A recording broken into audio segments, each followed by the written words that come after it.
how SNAP can actually be fixed without punishing the poor. In my last video, I explained why banning soda and snack foods from SNAP hurts poor people more than it will help public health. Today, I want to talk about something even more important: how the situation can actually be fixed without targeting families who rely on SNAP to eat. Let me start by saying this clearly. I don't believe every policymaker pushing these restrictions has bad intentions. 18 states, including Hawaii, Missouri, North Dakota, South Carolina, Tennessee, Texas, Utah, West Virginia, and others, say they want to promote healthier food choices by limiting soda, energy drinks, and candy. That goal sounds reasonable, but the way they're going about it completely misses the real problem. The real motivation: saving money. Because let's be honest, this conversation isn't really about health. It's about money. If lawmakers truly believed soda was the root cause of SNAP costs, they'd be able to show massive savings tied directly to food choices. But that's not where the money is actually being lost. The FBI fraud findings, the smoking gun.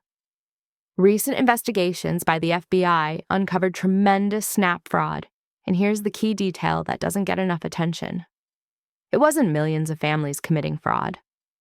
It was a relatively small number of people running fake convenience stores, processing fake transactions, and collecting SNAP reimbursements for food that was never sold. That's where the money went. Not to parents buying a soda, not to kids buying a snack. Let's zoom out for a sec. Fraud is real, but it's not what people think. Now, to be clear, SNAP fraud does exist, and it shows up in different ways, in different places. We've seen cases involving fraudulent retailers in multiple states, poor record keeping by state agencies, and even insider abuse within government itself. Specific verified cases, brief, factual. In New York, a criminal scheme involving a USDA employee resulted in tens of millions of dollars in stolen benefits. In Ohio, several individuals were charged in connection with hundreds of thousands of dollars in SNAP theft.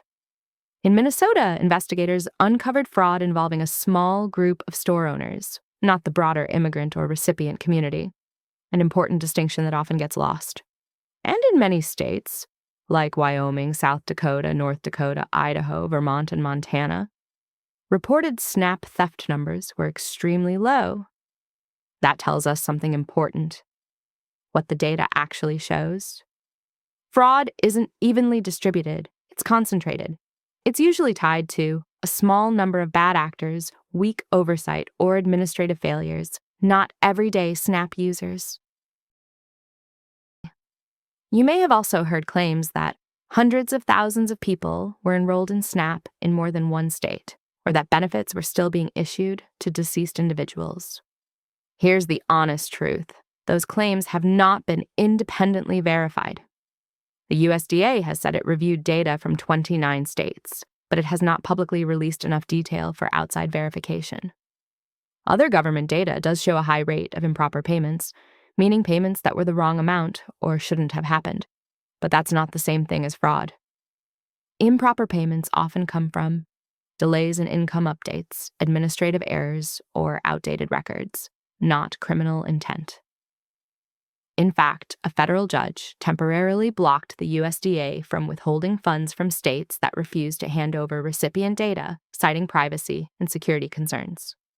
So even right now, the courts are saying you don't fix SNAP by cutting corners on due process or privacy. In fact, a federal judge temporarily blocked the USDA from withholding funds from states that refused to hand over recipient data, citing privacy and security concerns. Why this matters for policy. If lawmakers exaggerate the problem, they risk fixing the wrong thing. And when authorized food category restrictions and outright bans are introduced under the banner of fraud prevention or saving one from themselves, while the fraud is actually happening at the retailer, administrative, or systems level, or because one wants a candy bar, a Little Debbie, a Hostess Ho-Ho, or a Mountain Dew, the policy fails before it starts. In my next video, I will dive into what, in my opinion, can be done to fortify and improve the SNAP program. real steps to reduce fraud while keeping SNAP secure, fair, and accessible for the people who truly need it?